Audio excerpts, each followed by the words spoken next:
Köszöntök mindenkit, Erdei Zsolt vagyok a Humen Media Group képviseletében, és mai nap ugye prezentációnk az LMBTQ Turisztikai lesz, tehát turizmus kapcsán és pink marketing kapcsán lesz egy átfogó prezentáció, utána pedig két vendégünk, Frederick Boutry Brüsszelből, és Edwin pedig Hollandiából fog tartani egy prezentációt arról, hogy az ő országokban, az ő városokban hogy valósult meg a pink turizmus és a pink marketing ezen belül, valamint lesz a végén egy kerekasztal beszélgetésünk arról, hogy Budapestben milyen turisztikai lehetőségek vannak az LMBTQ turisták számára.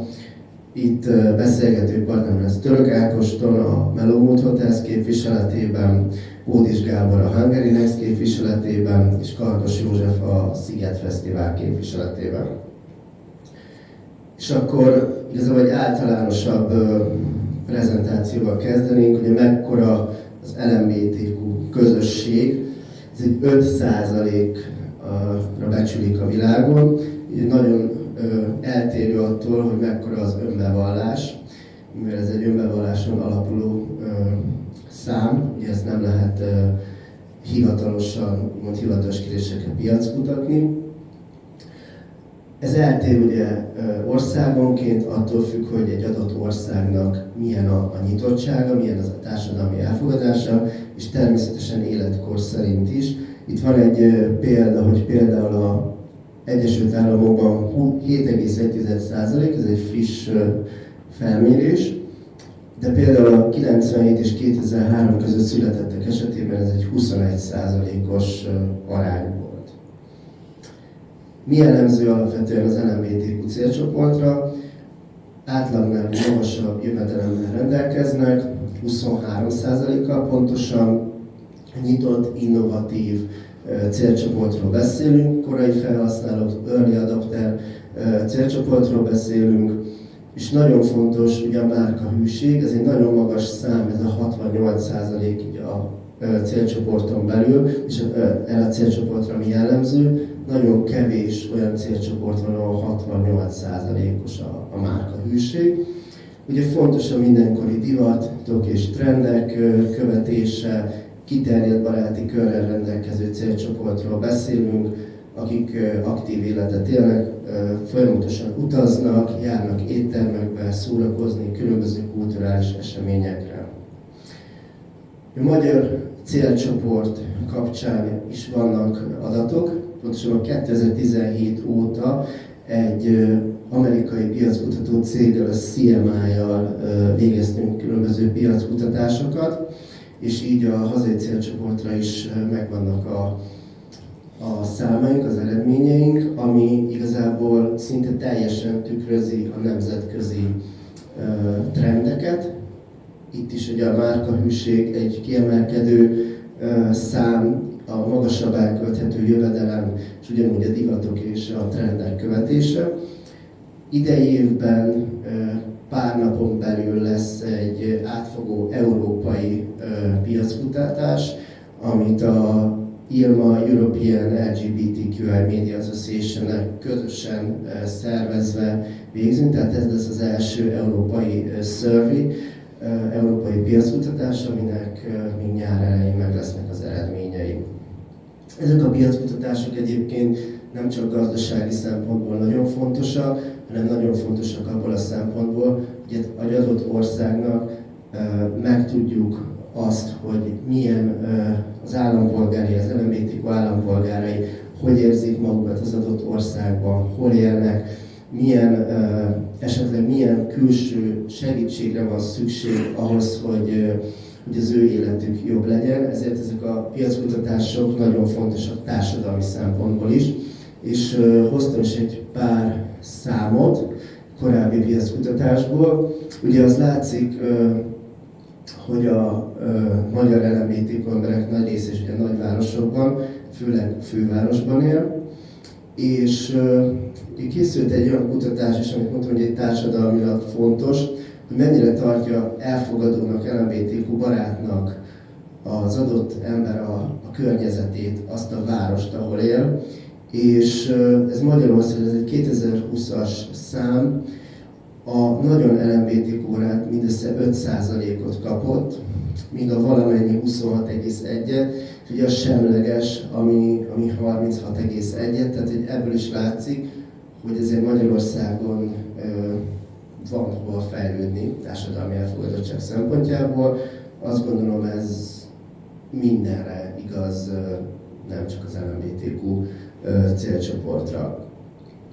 Ugye a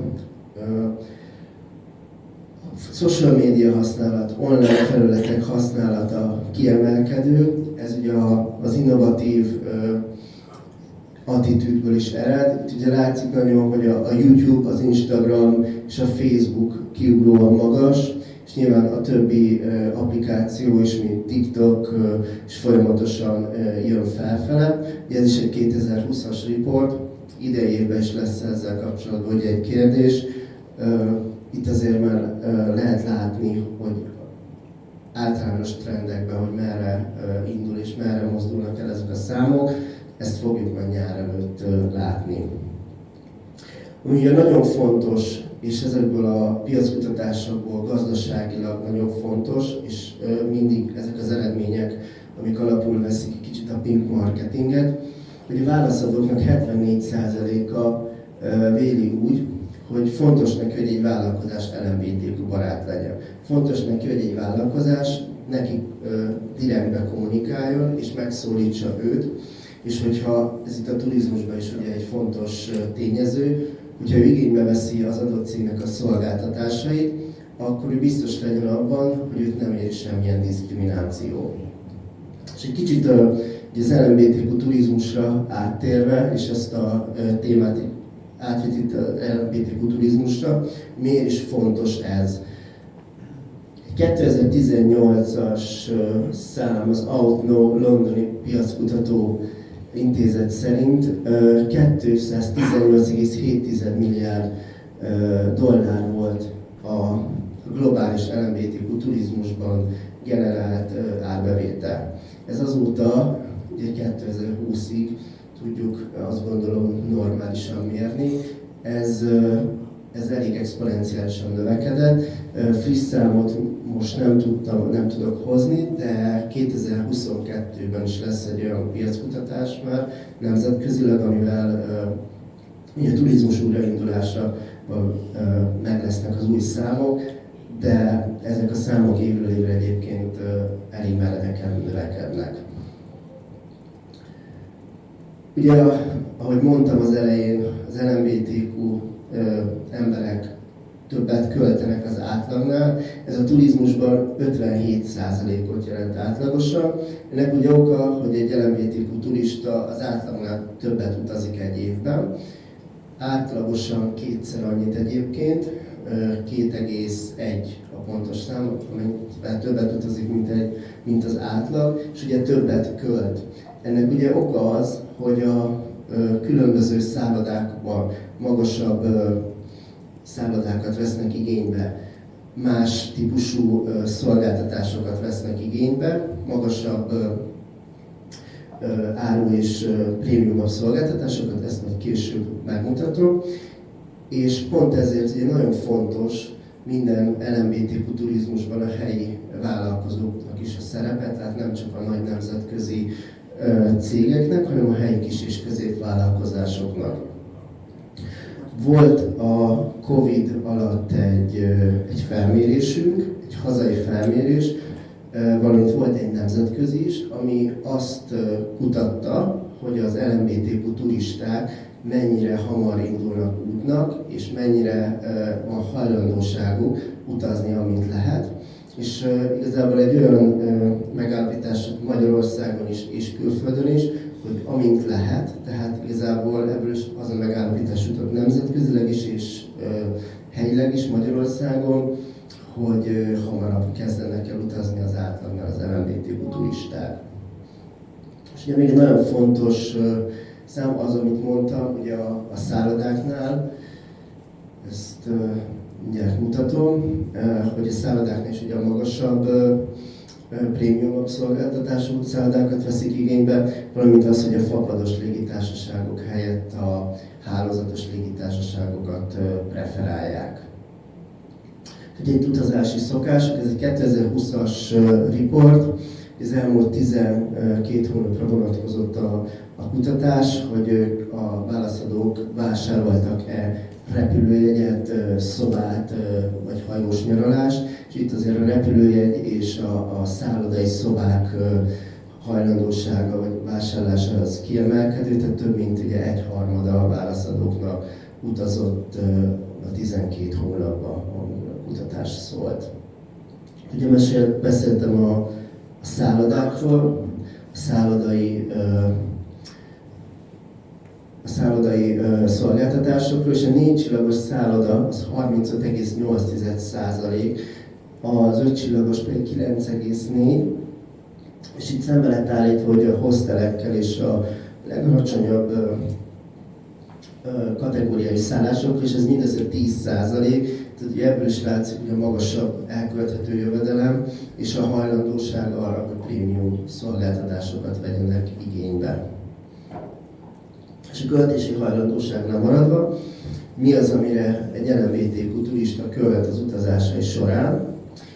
A legmagasabb hajlandóság az éttermek és étkezés, tehát egy utazás során nagyon fontos az, hogy a helyi gasztronómiának a megismerése, valamint a minőségi szálloda. Ezt ugye, hogy itt mutattam is, a 4 csillagos szálloda kiemelkedő száma az itt is megmutatkozik. Ezen kívül ugye a kulturális események, múzeumok, városnézés, kirándulás, és igazából az éjszakai élet az már csak 19%, a kaszinók pedig 4%. Jó, pink marketing. Pink marketing, pink money. Ugye hogyan is szólítják meg a vállalkozások ezeket milyen eszközöket használnak az LMBTQ embereknek a megszólítására. Erre a pink marketing kifejezést használjuk, ami az USA-ból ered 1978-ban a Kors sörgyártó cégnek a bolykottjával.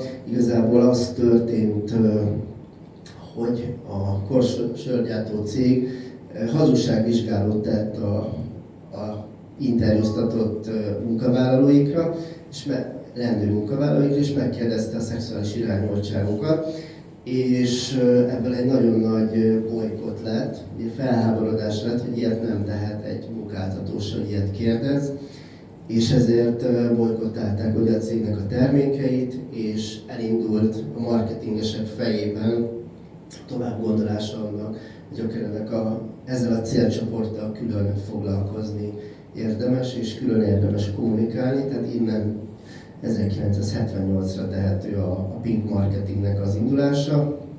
Ugye mivel ez az USA-ból indult, ezért ez az USA-ban is a legelterjedtebb és a legkiterjedtebb, és az USA-ban a legtöbb cég, kis, nagyvállalat foglalkozik pink marketinggel, és a marketing büdzséjükben, éves büdzséjükben is külön elkülönítenek erre keretet, és külön stratégiát építenek. Ugye Európában is már egyre több cég, több országban van jelen, köztük egyébként Magyarországon is, majd erre mutatok példákat. Igazából már az élet minden területén, tehát a turizmuson kívül a divat, a szépségápolás, az egészség, az alkoholos italok, a kultúra, a haj és szépségápolás, gyógyszerek, szórakoztatás, autóipar, tehát igazából már az élet minden területén, fogyasztási cikkek és szolgáltatások minden területén jelen van különböző formában. Mekkora is ez a pink money, amivel ugye mérjük azt, hogy egy adott ország, egy adott cég mekkora befektetést tesz az LMBTQ emberek irányában. Itt két számot hoztam, 1998-ban 350 millió USA dollár volt, és 2018-ban ez 4600 milliárd USA dollár. Csak így szemléltetésképpen, hogy mit jelent ez a 4600 milliárd dollár, volt egy olyan pink marketing branchunk, ahol először ez a szám szerepelt, és egy vendég furcsán nézve mondta, hogy ez a szám nagyobb, mint Németország GDP-je. Tehát, hogyha sorba állítjuk az országokat, akkor ha ez egy önálló országról beszélünk, akkor a sorban a harmadik, negyedik legnagyobb GDP-vel rendelkező ország lenne. Milyen módon lehet megszólítani az LMBTQ célcsoportot? Alapvetően két irányt lehet meghatározni. Az egyik a hagyományos kommunikáció sokszínűség hangsúlyos kiemelésével. Erre már Magyarországon is több példát lehetett látni. Ilyen volt a nagyon sokak által ismert Coca-Cola promóció, Coca-Cola-nak a Love is Love kampánya, az IKEA-nak ugye a kampánya a szivárvány színű táskával, de korábbi évekre visszamenőleg volt a Magnetbanknak egy kampánya, amikor az András úti székházat szivárványzászlóval borították be, valamint még egy kicsit vissza 2010-es évek elején volt a sportszeletnek egy social media kampánya. Tehát ezek azok a kampányok, amelyeket mindenki, tehát nagy közönség felé, City Light, TV reklám és egyéb social media posztokon keresztül eljutatnak az emberekhez, és itt igazából ugye a vállalat kifejezi egyrészt a társadalmi felelősségvállalását az emberek felé, valamint ugye pink marketing tevékenységét. A másik pedig a célzott kommunikáció LMBTQ csatornákon. Ez a legelterjedtebb, amikor igazából célzottan kommunikál egy adott vállalat LMBTQ portálokon, magazinokban, social media felületeken, és célzottan szólítja meg a fogyasztókat. Hogy is néz ki a pink marketing a turizmusban? Hoztam magyar és nemzetközi példákat. A magyar példák alatt ugye ott van, hogy melyek azok, amik a Humen magazinban vagy bármilyen más platformon megjelentek. Itt látható légitársaság, látható szálloda, bőrönd, forgalmazó és gyártó cég, valamint étterem is. Tehát, hogy ezek itt különböző nemzetközi és hazai reklámok, vannak köztük betiltottak is egyébként, például alul a Cathay Pacificnek a reklámja, azt a Hongkongban, ahol ugye a légitársaság székkel, ott betiltották a reptéren ezt a reklámot. Itt túlnyomó részt ugye magyar reklámok, német idegenforgalmi hivatalnak, Dráva Hotelnek, Hotel Sopronnak, valamint a Hilton szállodának ugye egy nemzetközi kommunikációja. Légitársaság, El Al Israel Airlines, Visit Britain és Pink Budapest, amiről majd később fogok beszélni. Pontosabban most, hogy mi is a Pink Budapest. Ugye, mint mondtam, Magyarországon is jelen van a pink marketing, jelen van a turizmusban is, és pontosabban 2018 óta, amikor a Humen Turisztikai Egyesületen keresztül 12 és később 25 turisztikai vállalkozóval, vállalkozással közösen megalapítottuk ezt a brandet, ami Budapest LMBTQ turisztikai brandje lett, és brandje a mai napig. Ennek az a célja, hogy a főváros népszerűsítse az LMBTQ turisták számára, és a fővárosba vonzza a külföldi LMBTQ turistákat, mind Európában, mind pedig ugye tengeren túlon és távol-keleten.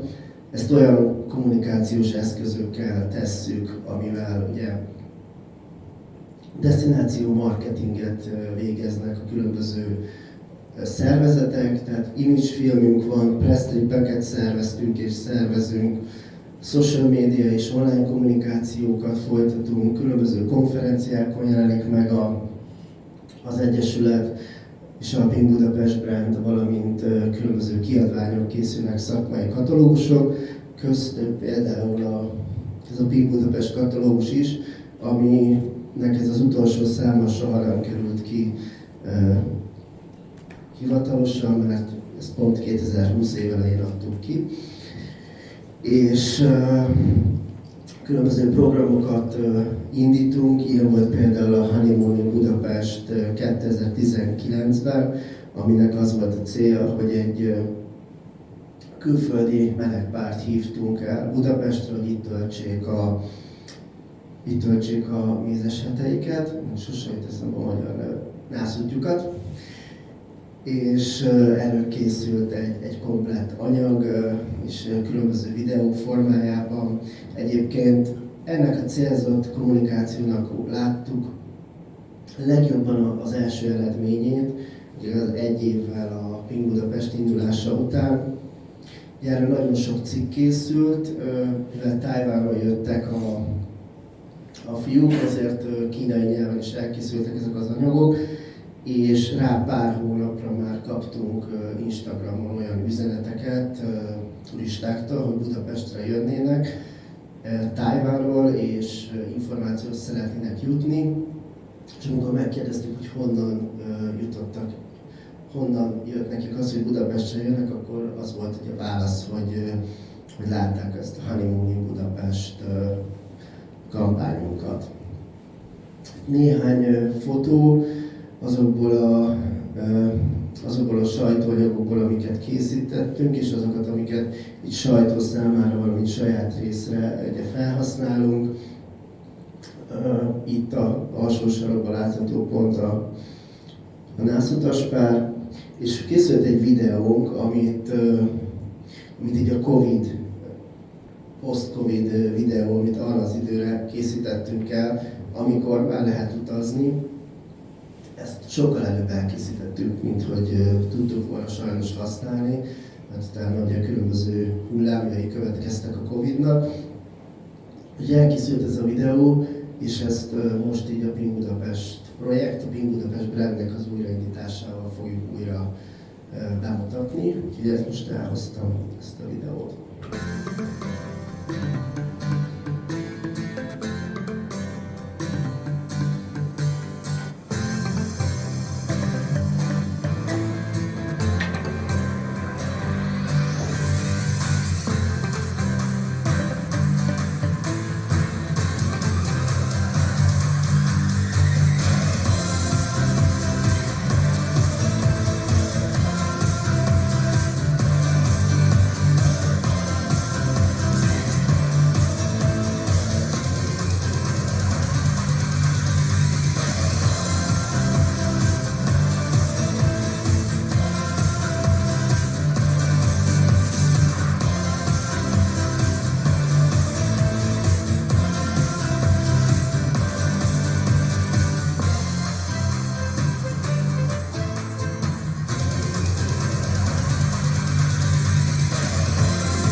Köszönöm szépen a figyelmet.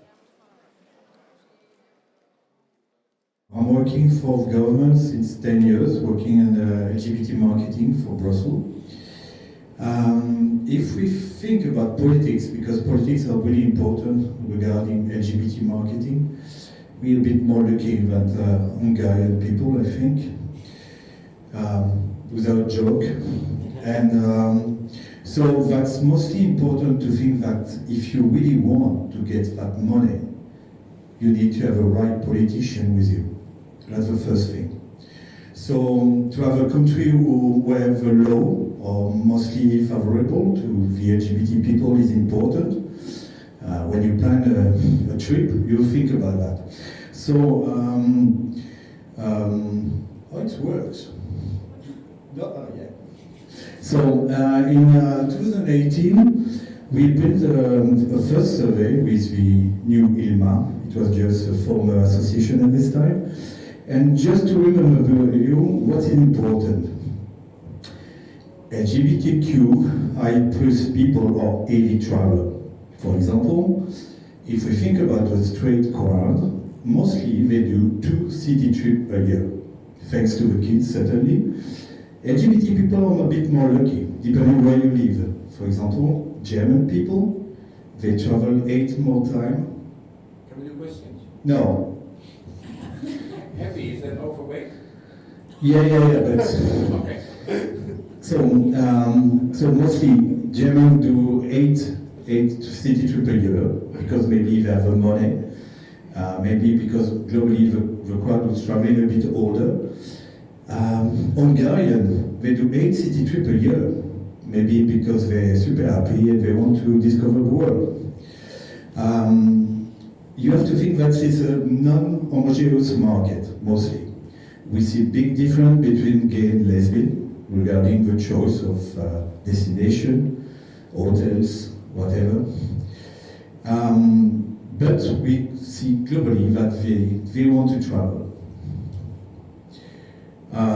What we can say also, they always need a country where we can see they're open-minded and welcome, like I said before. And they like to discover destinations they don't know yet.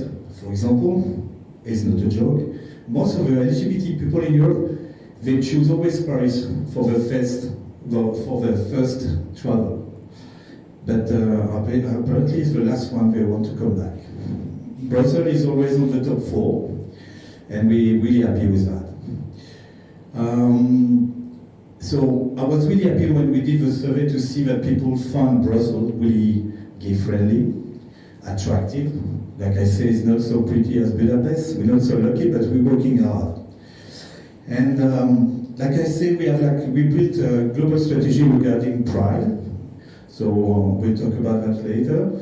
And also big parties. We support big parties. Those, like, for example, La Démence is 2%. In 2019, it was 2% of the leisure business. So it's quite important. So let's talk about La Démence. So it's a party. If we look at the numbers, when we start to work on that event, we had them, they were doing like 12 parties a year with only between 1,800 people. It was nice, but not really like we want. So we had them to develop like 2 big events a year, and mostly one really big event is the anniversary, mostly in October. So in 2015, we had like 6,000 customers mostly. In 2016, we got the attacks, if you remember, in Brussels. It was not a funny time, and it was in March, but we got an event in October, and people was there. They were back, because you know, when you're gay, you don't give a shit of the attacks, because you're always fighting. When you take the hand of your boyfriend in the street, you're taking risk. So we know what is taking risk. In 2017, we were getting higher. The year after, in 2018, we are getting really not okay because of a strike. Because of strike of the Avia partners or Swiss, whatever. So people were stuck in the airport who didn't come to the party. What is important to see that, like in 2019, we were getting higher.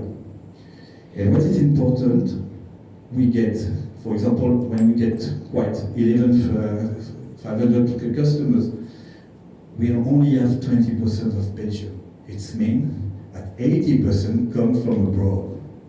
And most of them, they book an hotel. So they're really, really welcome.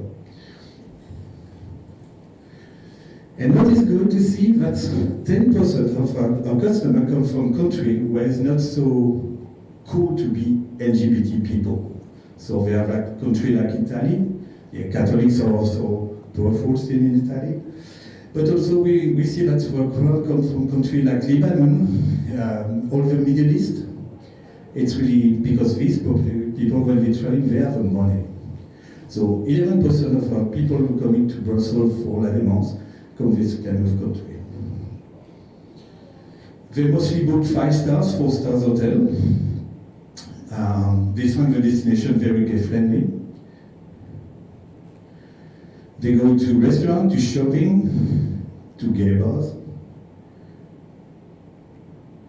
So this is the number just to have a comparison, just to explain that if a market can recover really fast after the pandemic or every problem, is the LGBT market. So 2015 we get 6,000 people. 2016 we get the attacks. We increase after the attacks, so 6 months after the attacks, we got 15% more customers. A year later, we got 60%. That's really, really strong. Last year, so we were in the after the COVID epidemic, last year in October, I really pushed the promoter of Elements to organize a party. Not because I wanted to party, but I want to have the hotel industry get some customers. So last year we organized a party in 4 weeks. We didn't get the people we have in 19, but we get 8,000 people coming from 87 countries. Normally it's more than 100. We were quite happy. So that's really powerful, and I can say that the only time all the hotels in Brussels were full last year is thanks to LGBT people. The only time after the pandemic the hotel industry was full thanks to LGBT people. Think about the power.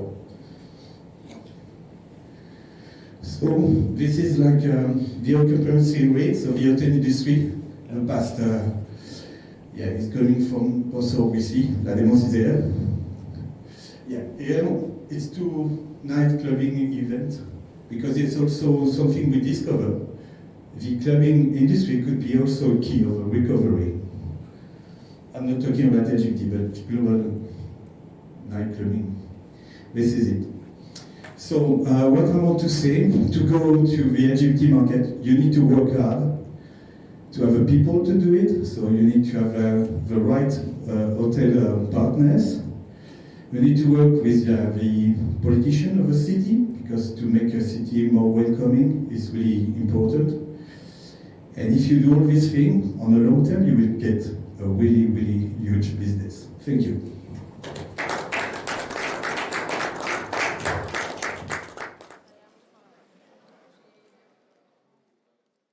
Hello everybody. First of all, I'd like to thank Zsolt and Fred for the beautiful inspiration. I've learned so much today. I didn't know you have big money here we only have euros, which is really ugly. But you have big money here. I wish we had it. It's beautiful. Wish we had that. And thank you, Fred, for all the statistics and numbers. I don't have any numbers or statistics for you today. Very disappointing, I'm sorry. But you have to do it. Just with this. So this is me. I thought I'd take the picture, the best year of my life. From this moment on, everything went downwards and bad. So I thought I'd give you this because this was the best year. This was the topic. So the top. So why not start with the best year of my life instead of the worst year, which is probably this one or maybe the next. I don't know.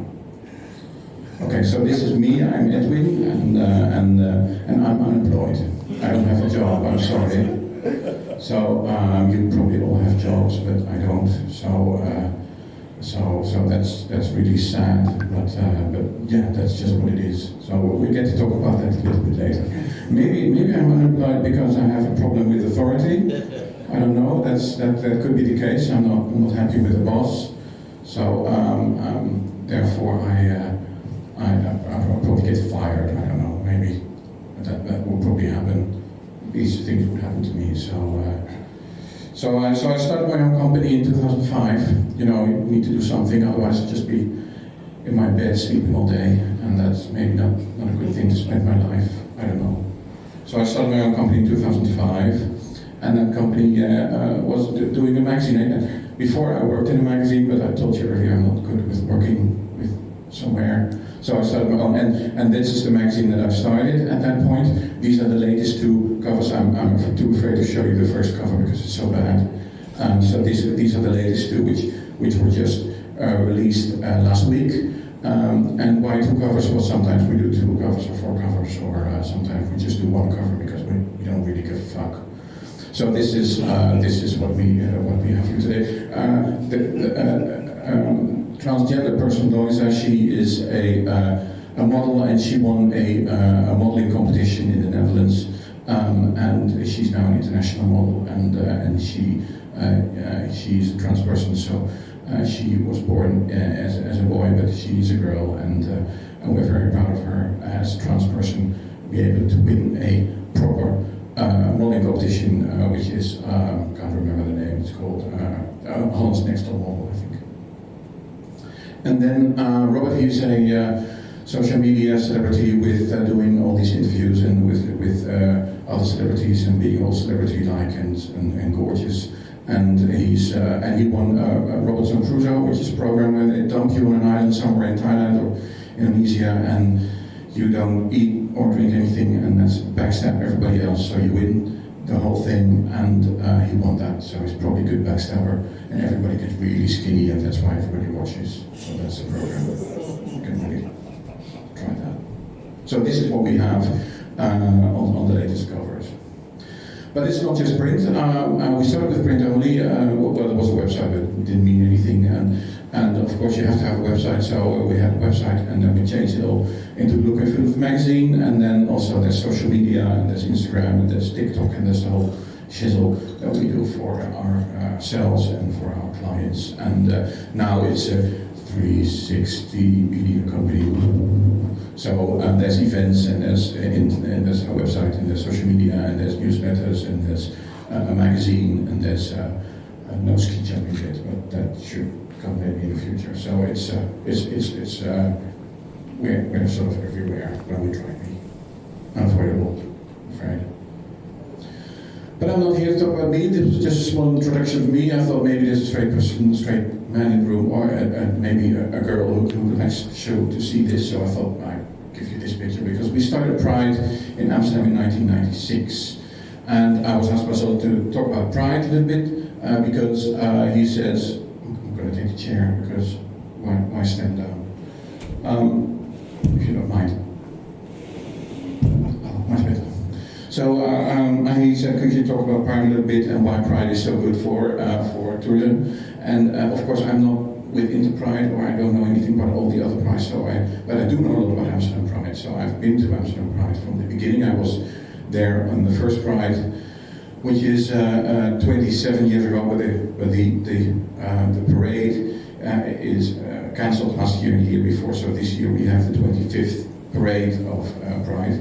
So it started in 1996, and I asked for this meeting, I asked the guy who organized it then, who was different people now, but I asked the guy, I said, why did you start Pride? He said, well, we used to be in Amsterdam, we used to be the gay capital of the world in the 80s or late 80s, and that all fell apart because people went to Amsterdam to be able to live themselves, be themselves, live a free life, and now you can do that everywhere really.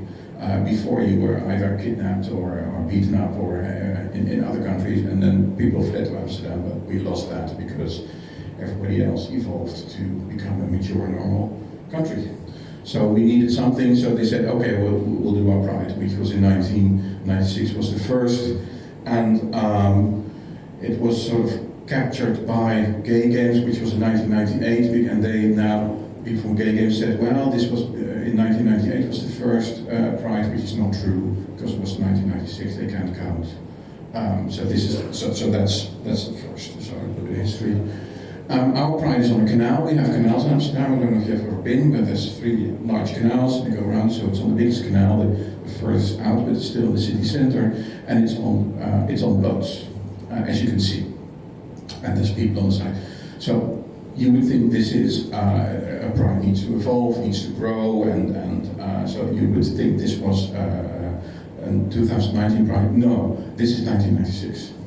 So it already started big, because we like a party, and from the first day Pride started, it was big. So I asked the people from Amsterdam, I said, Zsolt asked me to do this presentation, you need to give me some marketing stuff, some figures and some presentation and everything, like the beautiful one Fred has, like really professional.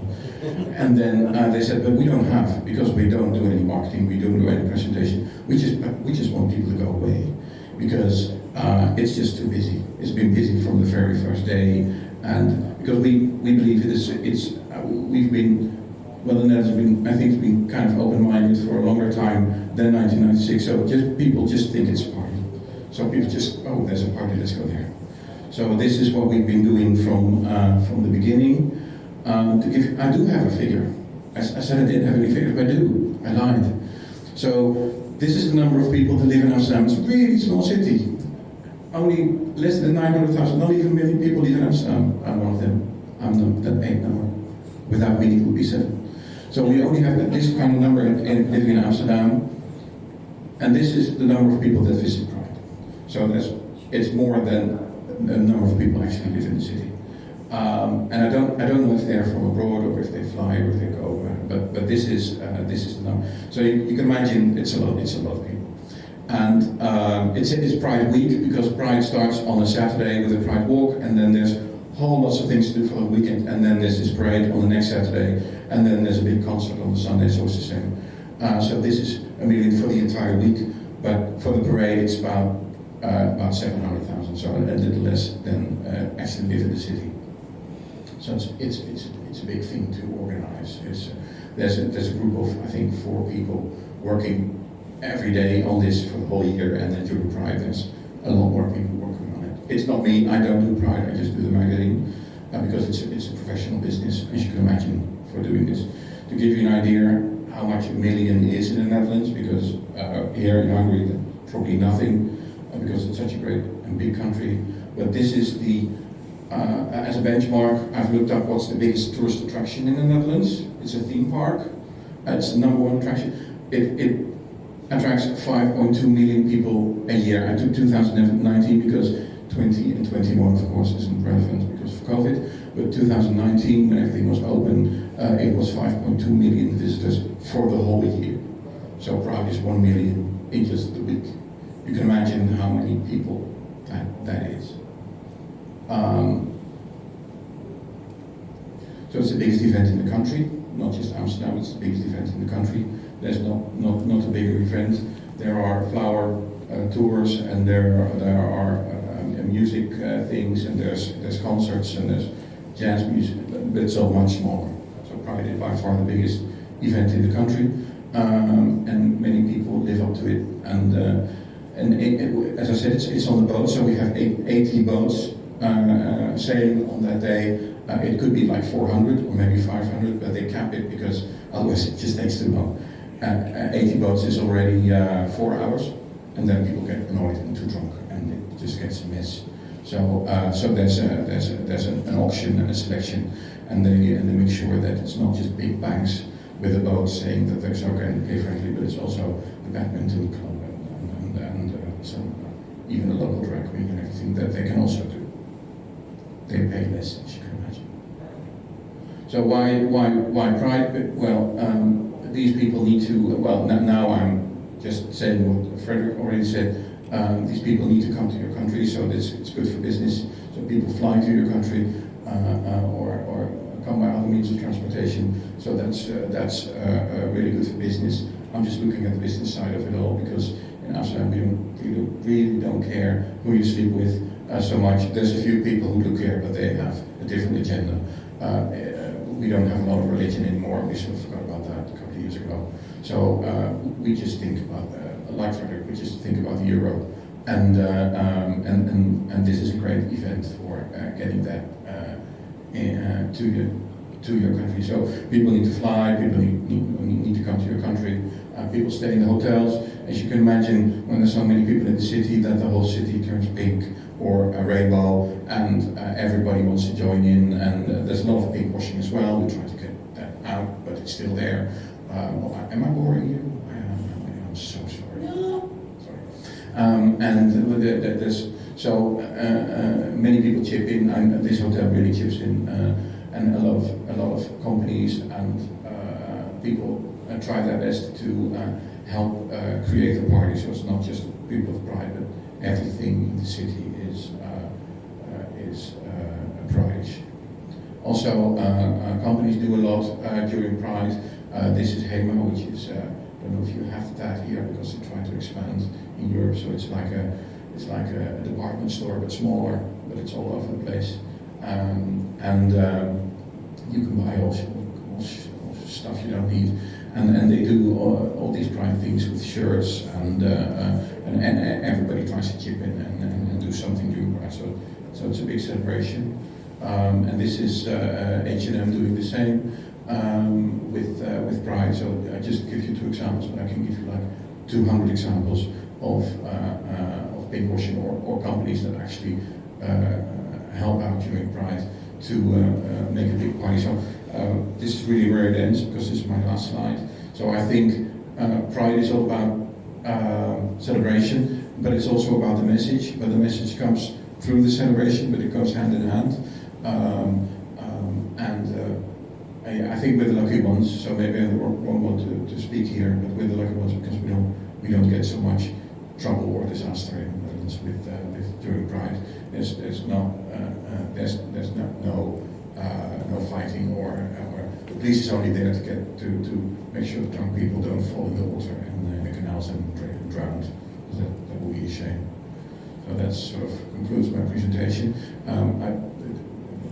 The moral of the whole thing is just do Pride, be open-minded, be happy with the event, bring a lot of people to your city because that's the only way to